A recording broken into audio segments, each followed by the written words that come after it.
विद्यार्थी मित्रांनो, नमस्कार. आज आपण आपल्या मराठीच्या पुस्तकातील कविता पाहत आहोत. कविताचे नाव आहे मी वाचवतोय. कवितेचे नाव आहे मी वाचवतोय. कवी आहेत सतीश काळसेकर. प्रसिद्ध कवी. इंद्रियोपनिषद, साक्षात, विलंबित हे कविता संग्रह त्यांचे प्रसिद्ध आहेत. कविता लेनिनसाठी या लेनिनवरच्या जगभरातील कवितांच्या अनुवादांच्या संग्रहाचे संपादन, तात्पर्य, मागोवा, लोकवाङ्मय या नियतकालिकांच्या संपादनात सहभाग. हा झाला लेखकाचा परिचय. या कवितेमध्ये कवीने वेगाने बदलत जाणाऱ्या समाजाचे वास्तव, खरं चित्र रेखाटले आहे. कवी त्यांच्या स्वतंत्र अस्तित्वाच्या गोष्टी वाचू इच्छित आहे. महानगरी जीवनातील अस्तित्वाच्या अवकळेचे नष्ट होणे, भोवतालच्या सामाजिक स्थितींचे चित्रण काळसेकरांनी कसं बदलत गेलेले आहे हे या कवितेमध्ये स्पष्ट केलेले आहे. ही कविता साधना दिवाळी अंक 2007 या मासिकातून घेतलेली आहे.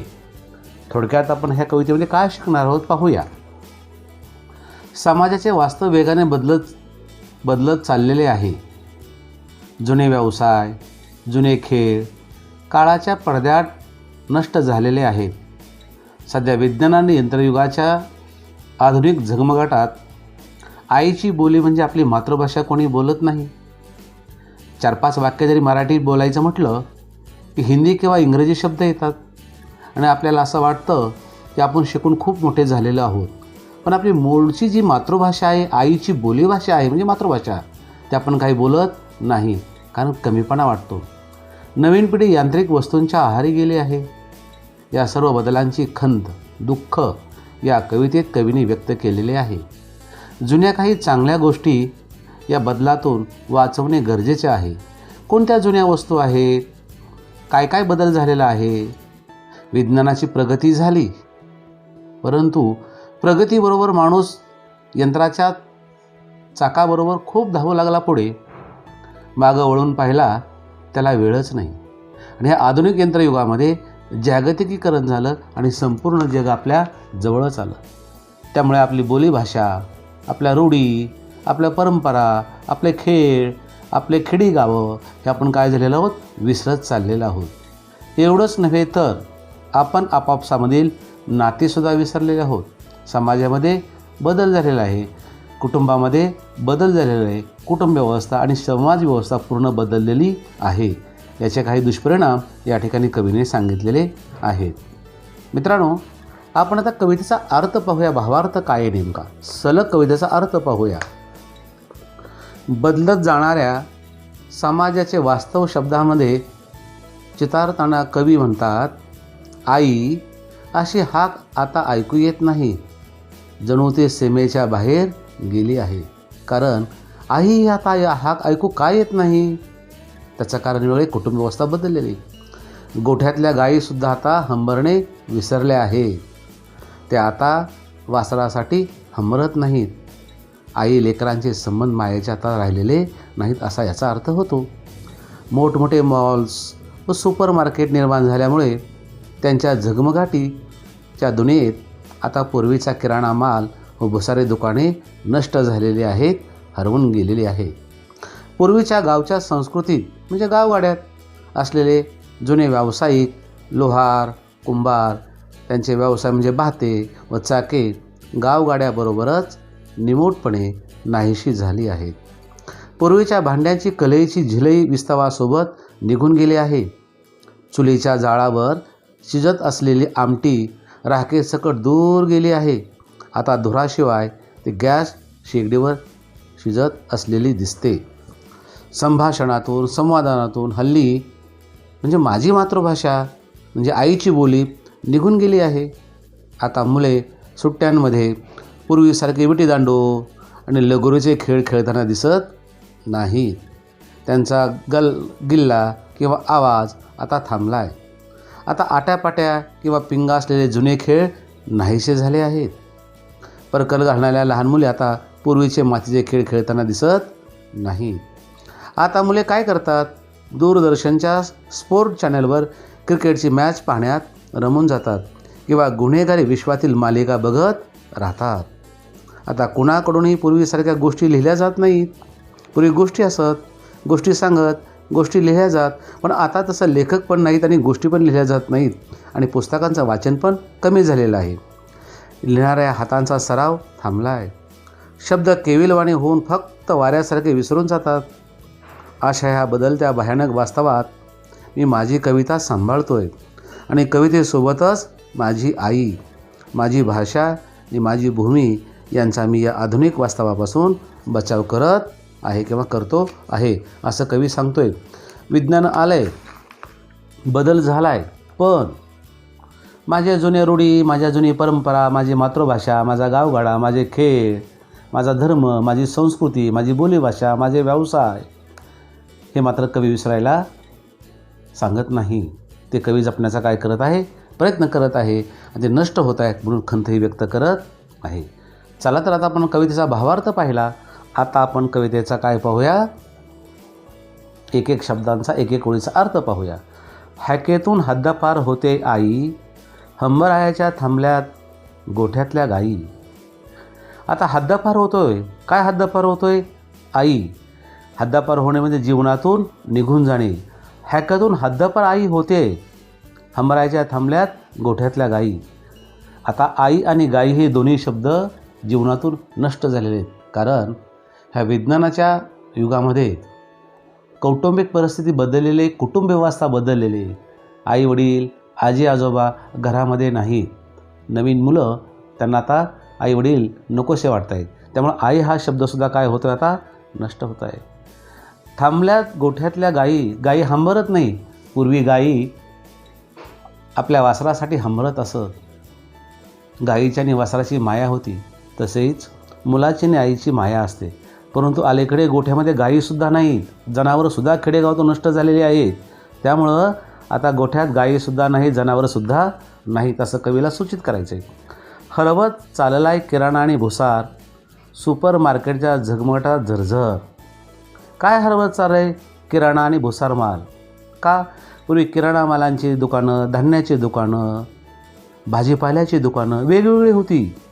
पण अलीकडे सुपर मार्केट निघालेले, मॉल निघालेले आहेत आणि त्या मॉलमध्ये एकाच छताखाली सर्व काही मिळतं आहे.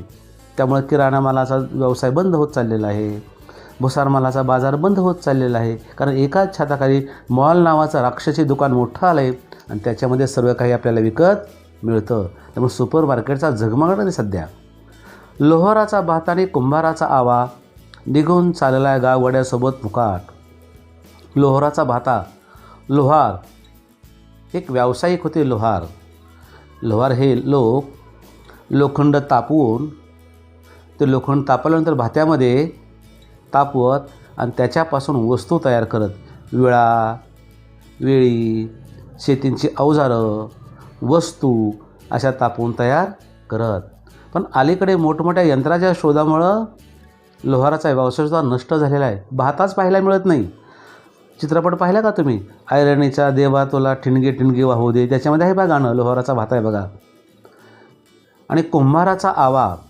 कुंभार लोक मडकी तयार करत, माठ तयार करत आणि तो चिखलाच्या गोळ्यापासून, मातीपासून चिखल तयार करत आणि त्या चिखलापासून सुंदर असं मातीचं मडकं तयार करत आणि ते मातीचं मडकं तयार करण्यासाठी गोल चक्र असायचं, चक्र, आणि त्या चक्रावरती चिखलाचा गोळा ठेवायचा आणि त्याला आपल्या कल्पकतेनं आकार द्यायचा.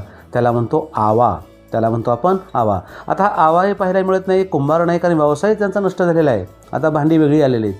त्यामुळे आपण ही जुनी परंपरा आपण नष्ट करण्याच्या मार्गावर आहोत. त्याची कवीला खंत होते. निघून चालायला गावगड्यासोबत मुकाट, कल्लईची झिलई विस्तवासोबत निघून गेली. निघून चाला गाववाड्यासोबत मुकाट. गाववाडा म्हणजे जुनी संस्कृती. खरी संस्कृती ही खेडेगावामध्ये असते. खेडेगावामध्ये जुन्या रूढी, परंपरा, सण, समारंभ, लग्न किंवा सांस्कृतिक कार्यक्रम हे एकत्र होत संस्कृती जपत. पाडवा, चैत्र पौर्णिमा, नागपंचमी, रक्षाबंधन, बैलपोळा हे सगळं नष्ट होत चाललेलं आहे मित्रांनो. हे आता पाहायला मिळत नाही.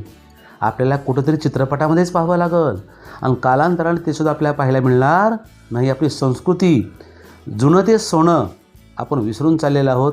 केवळ आधुनिकतेच्या पुढे आपण धावत आहोत, पण आपली जुनी संस्कृती मात्र आपण विसरून चाललेलो आहोत. याची कवीला खंत होते. कलईची जलई विस्तावासोबत निघून गेली. कलई म्हणजे पूर्वी पितळेची भांडे असत, तांब्याची भांडे असत. या पितळेच्या आणि तांब्याच्या भांड्याला आतून तापवल्यानंतर त्यातला थर निघून जाईल आणि म्हणून मग त्या ठिकाणी कलई करण्यासाठी त्या भांड्यांना तापवत आणि तापवल्यानंतर तांब्या पितळेची भांडी कळकू नयेत, आंबट होऊ नयेत म्हणून कथिलाची तार तापवायची आणि त्याच्या रसापासून तयार केलेला मुलामा त्यातल्या भांड्याला काय करायचा, लावायचा. आणि तो पांढरा मुलामा असतो पहा तुमच्याकडे पितळेची भांडी असतील तर अजून तांब्या पितळेची, आतून त्याला मुलामा लावलेला असायचा, कारण आतील अन्न शिजल्यानंतर नष्ट होऊ नये म्हणून, आंबट होऊ नये म्हणून. पण आता कलई निघून गेले, विस्तव निघून गेला, सगळंच निघून गेलं. एवढंच नव्हे तर मागच्या धगीवर रटरटणारी आमटी राखेसही दुरावत गेली गॅसच्या शेगडीवर. मुलांनो, काय होतं पूर्वी? चूल असायची, चूल, आणि त्या चुलीवर आई जाळ घालून, लाकडाचा जाळ घालायचा आणि त्याच्यावर भाजी तयार करायची, म्हणजे आमटी, पातळ आमटी तयार करायची. आणि ती उकळायची, रटरट तिचा एक प्रकारचा आवाज यायचा आणि त्या आवाजासोबतच सुगंध असा त्याचा काय यायचा, त्या आमटीचा वास यायचा. तशी आता आमटी पाहायला मिळत नाही. राख असायची, लाकडं जाळल्यानंतर राख. आता राखसुद्धा पाहायला मिळत नाही. लाकूड जळालं, ते नष्ट झालं की त्याचा एक प्रकारचं पांढरी राख तयार होणार. ती राखसुद्धा आता नष्ट झाली, राख पाहायला मिळत नाही. मग काय झालं? गेली गॅसच्या शेगडीवर. राख कुठे गेली? गॅसच्या शेगडीवर. आता आधुनिक गॅसच्या शेगड्या आहेत आपल्या घरी, पहा. त्या गॅसच्या शेगडीवर भाजी करायला ठेवली, आमटी करायला ठेवली, स्वयंपाक करायला ठेवला तर त्याचा धूर येत नाही, राख तयार होत नाही, नुसतीच आमटी उकळत असते.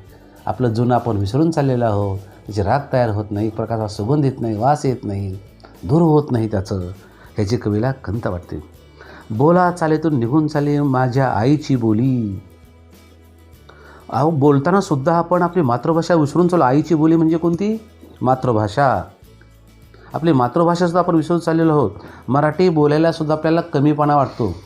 2-4 मित्र जर एकत्र आले की 2-4 शब्द इंग्रजीत बोलले की त्याला बरं वाटतं. तो टेंबा मारतो, फुसरके गातो, मी खूप शिकलो आहे, मला चांगलं बोलता येते. मित्रांनो, काही शब्द आपल्या मातृभाषेमध्ये असे आलेत की ते शब्द आपल्या मातृभाषेतून नष्ट होत चाललेले आहेत आणि आपल्या मातृभाषेत इंग्रजीमधले शब्द जास्त आलेले आहेत. आपण पहा, नेहमी इंग्रजीमध्ये शब्द वापरतो. टुमॉरो, येस्टरडे, माझा ब्रदर आहे, माझा फादर आहे, माझा मदर आहे, माझा फ्रेंड आहे, टिफिन आहे. हे सगळे शब्द आपण विसरून चाललेलो आहोत. एवढंच नव्हे तर आपल्या बोलीभाषेतील शब्दसुद्धा आपले नष्ट होत चाललेले आहेत. एवढंच नव्हे तर सुट्टीत आता खेळत नाहीत मुलं. विटीदांडू आणि लगोऱ्या, विटीदांडू आणि लगोऱ्या.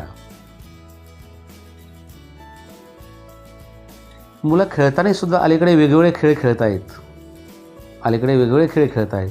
विटीदांडू, लगोऱ्या, सुरपारुंबा, आट्यापाट्या, कबड्डी, उंच उडी, लांब उडी हे आपले खेळ आता नष्ट चाललेले आहेत.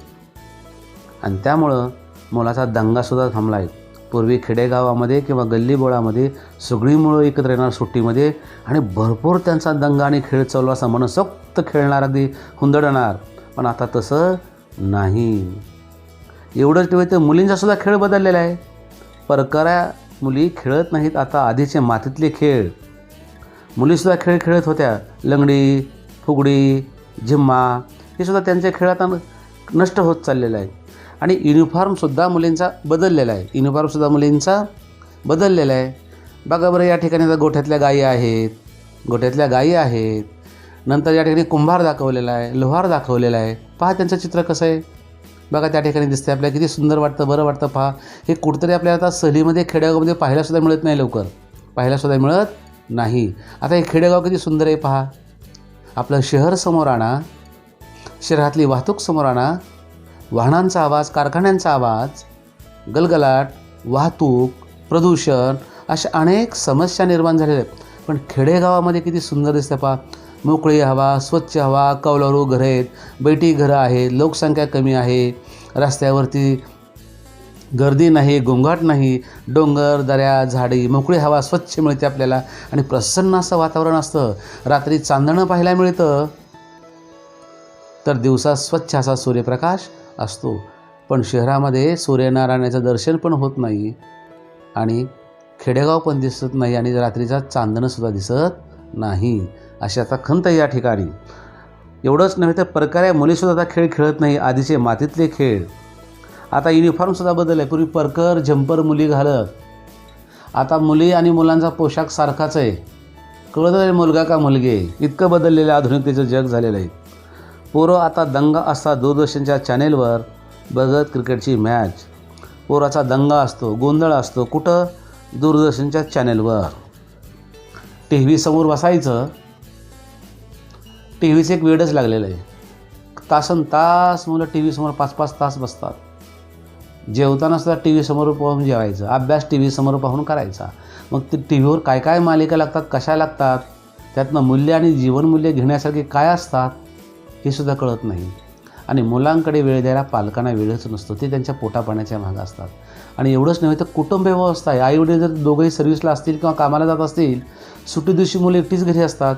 मग ते सुट्टीत काय काय उद्योग करतात, काय काय करतात हे काही कळत नाही. आणि आता एक मोबाईलचा राक्षस आला आहे बघा. मोबाईलचा, इंटरनेटचा त्याचा फायदा आहे, पण अलीकडे मुलं त्याचा दुरुपयोगसुद्धा खूप करायला लागलेली आहे दूरदर्शनच्या चॅनलवर. आणि एवढंच नव्हे तर उलगडत क्राईम थ्रिलर. कवीनं दुःख व्यक्त केलं आहे, भीती व्यक्त केली आहे की क्राईम थ्रिलर याचा अर्थ गुन्हेगारी जीवनाचे चित्रण टी व्हीला मालिका दाखवतात, ती मुलं पाहतात आणि तसंच वास्तविक पाहून मुलं समाजामध्ये करण्याचा प्रयत्न करतात.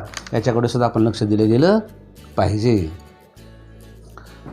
याच्याकडे सुद्धा आपण लक्ष दिलं गेलं पाहिजे. लिहिले हात आता राहिले नाहीत लिहिते, शब्द बापडे केवळ वारा.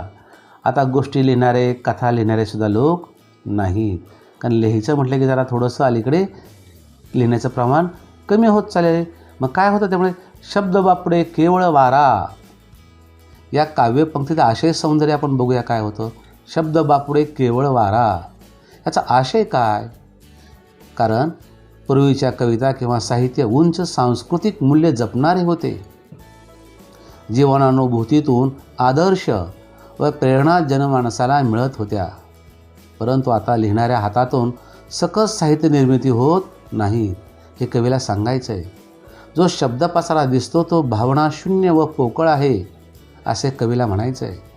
शाश्वत राहणारे अभिजात साहित्य निर्माण होत नाही याची खंत व्यक्त करताना कवी म्हणतात की आताचे शब्द केविलवाणे झाले आहेत व ते वाऱ्यावर विरून जात आहेत. आता लिहिल्या जाणाऱ्या शब्दांची नश्वरता व तात्कालिकता कवीला या ओळीतून सांगायची आहे. कारण लेखकसुद्धा आता तसं नाहीत. मुलाला चांगलं साहित्य वाचायला मिळत नाही. त्याच्याही पुढे असं म्हणावं असं वाचायला वेळच नाही. आणि जरी वेळ मिळाला वाचत कुणीच नाही. वर्तमानपत्रंसुद्धा कुणी वाचत नाही. मी वाचवतोय माझी कविता आणि माझी आई आणि माझी बोली आणि माझी भूमी कवितेसोबत. कवी खंत व्यक्त करतोय. काही असो पण मी मात्र माझी कविता जपण्याचा प्रयत्न करतो आहे. माझी मातृभाषेतून लिहिण्याचा प्रयत्न करतो आहे. माझी मराठी भाषा जपण्याचा मी प्रयत्न करतो आहे. माझं आई पण जपण्याचा प्रयत्न करतो आहे. आणि माझी बोली आणि माझी भूमी. माझी बोली म्हणजे काय? याला कवितेतून नेमकं काय सांगायचं आहे? माझी बोली म्हणजे काय? माझी बोली म्हणजे मायबोली किंवा आपली मराठी मातृभाषा होय. वेगाने बदलत जाणाऱ्या समाजात जी नवीन पिढी शिकते आहे त्यांच्यावर शिष्यवर्गापासून इंग्रजीचे संस्कार होत आहेत. मुलांनो, अलीकडे मराठी माध्यमाच्या शाळांमध्ये सुद्धा विद्यार्थी संख्या कमी होत चालली आहे. जो तो उठतो तो इंग्रजी माध्यमाच्याच पाठीमागे लागला आहे. एकाएकाला इंग्रजीचं नशा लागलेलं आहे, इंग्रजीचं वेड लागलेलं आहे. आणि त्या इंग्रजीचा संस्कार मात्र मराठी मातृभूमीशी होत नाही. त्यांची मातृभाषा शिकतात. सॉक्रेटिस, अरिस्टॉटल हे सगळं त्यांना कळेल. पण ज्ञानेश्वर, तुकोबा, माऊली मात्र करणार नाही. फादर मदर कर अशा गोष्टी कळतील, पण आपलं रामायण, महाभारत ज्ञानेश्वरी, गीता, आजी आजोबांच्या कथा, संस्कार कथा हे मात्र आपल्याला कळणार नाही, कारण संस्कार सुद्धा आता इंग्रजीचे होत चाललेले आहेत. एवढंच नव्हे तर संस्कार मुलं नीतिमत्ता, नीतिमूल्य, जीवनमूल्य, संस्कारमूल्य विसरत चाललेले आहेत. आणि म्हणून संस्कार वर्गामध्ये मुलांना घालण्याचे वर्ग निघालेले आहेत.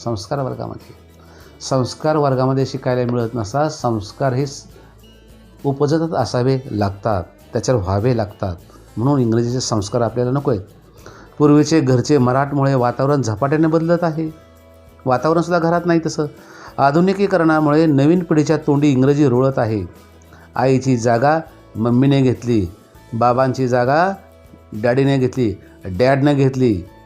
मातृभाषेतून दिले जाणारे शिक्षण हळूहळू मंदावत आहे. मला वाटतं मातृभाषेतून दिलेले शिक्षण हे केव्हाही परिपक्व असतं. अक्कल आणि संकल्पना आपल्या मातृभाषेतून कळत असतात. जे मोठे लोक विद्वान शिकलेले आहेत ते मराठी माध्यमातून शिकलेले आहेत.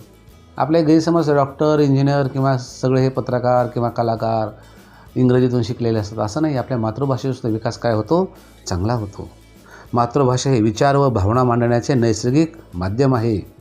मातृभाषा हेच विचार व भावना मांडण्याचे नैसर्गिक माध्यम आहे. ते माध्यम बंद पडत चालल्यामुळे कवीने खंत व्यक्त केली आहे. अशा प्रकारे माझी बोली या संकल्पनेतून कवींची खेदजनक भावना व्यक्त झाली आहे. म्हणून कवी म्हणतात की माझी बोली आणि माझी भूमी कवितेसोबत मी काय करणार आहे? जपणार आहे.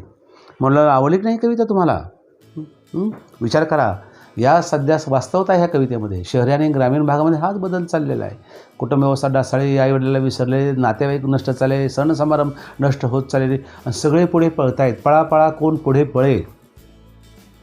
माणसाला सुख आता अलीकडे त्यागात नसून भोगात सापडते. माणूस पैशाच्या मागे लागलेला आहे. आवडली की नाही कविता? कविता जर आवडली असेल तर लाईक करा, दिलेला स्वाध्याय करा, कविता वाचा. कविता ऐकल्याबद्दल सर्वांना धन्यवाद.